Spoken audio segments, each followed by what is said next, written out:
morning. It's Hot Seat remotely this morning. We're talking to the lead for the House of Representatives on the ARPA committee that's been meeting for some time, Representative Kyle Hilbert. How are you this morning? Doing great, Scott. Good to be with you. Good to see you. All right, so this week something happened, a call for a concurrent special session, but it deals with the ARPA funds. You've been meeting for a very long time on this. Some changes. Kyle, tell us what's happening. Certainly. So a little over a year ago, Congress passed the American Rescue Plan Act.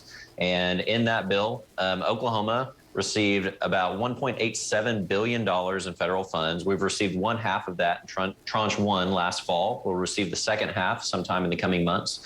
And in that time, we've received public comment, public hearings, and went through many public meetings to determine how best to utilize those funds and start deploying them. And so this week, we took action as a legislature to make sure that some of those funds that have already been approved in that public process through the Joint Committee start working their way through. That's $160 million in projects for children's mental health, water projects, and then over $160 million deployed for broadband as well. So in other words, management has changed somewhat. Am I accurate in that? Well, the process changed a little bit. Really what we did this week is to be more in line with what almost every other state in the union has done. 40 plus states have some form of appropriations process and how they've deployed their ARPA dollars. And so the governor will certainly still have a role. Essentially, it will be an appropriations bill, just like any appropriations bill we would do with state dollars, that would go to the governor's desk for him to sign. And so we've worked with the governor throughout the past year and plan to continue to do that. All right, my understanding would be that you'll be like an appropriation process. You pass these bills, House and the Senate, and then send them to the governor. Is that correct?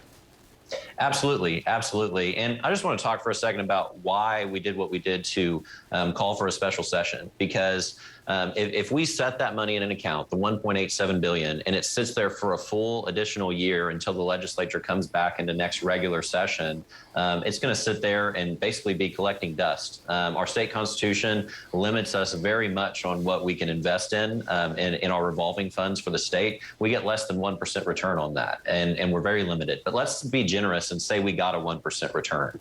Currently, in the United States, we're in an 8% inflation environment. Everybody's seeing the impact of inflation every single day as prices continue to go up and up and up. So if we set that $1.87 billion in a fund for an entire year and don't come into special session, the value of that fund would go down by 7%, costing taxpayers $130 million in value in those funds. So really, to make the best use of taxpayer dollars, we had to call for a special session to make sure that we're deploying those dollars and not having the funds lose money every single day. Okay, so creeping along was not going to get it done. Taxpayers are going to lose money, and so you've got this process changed. Is everybody in agreement, executive and legislative? Well, for the projects that we've already approved that went through the Joint Committee process, there were cabinet secretaries involved at every step of the way. I know with the water projects, we worked with the governor's cabinet, with the nursing projects, worked with the governor's cabinet, and the governor actually signed off on the OU Children's project for pediatric mental health, as well as signed off on broadband. So I anticipate and hope the governor will sign these measures because it is something that we've done up to this point, working with the executive branch. And again, that's something we want to continue to be as we go through this transparent process, very public, as we continue to deploy the remainder of the $1.87 billion. Okay, we've got about 30 seconds, Representative Hilbert. If you get this signed, done, how quickly can you get most of this done and beat that inflation? So the bills will wrap up through the legislative process, and this upcoming week, the governor will have the opportunity to sign or send those bills back to us. And once those bills become law, then 90 days post sine die, they become effective, and the bills can start moving through the process. And that 90 days will give the agencies that the money's sent to time to get up and running and ready to deploy those dollars in the right process, make sure we're following all state and federal guidelines through it.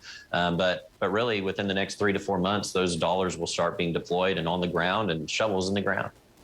Representative Kyle Hilbert, thanks for being with us today. Appreciate it, Scott. Good to be with you.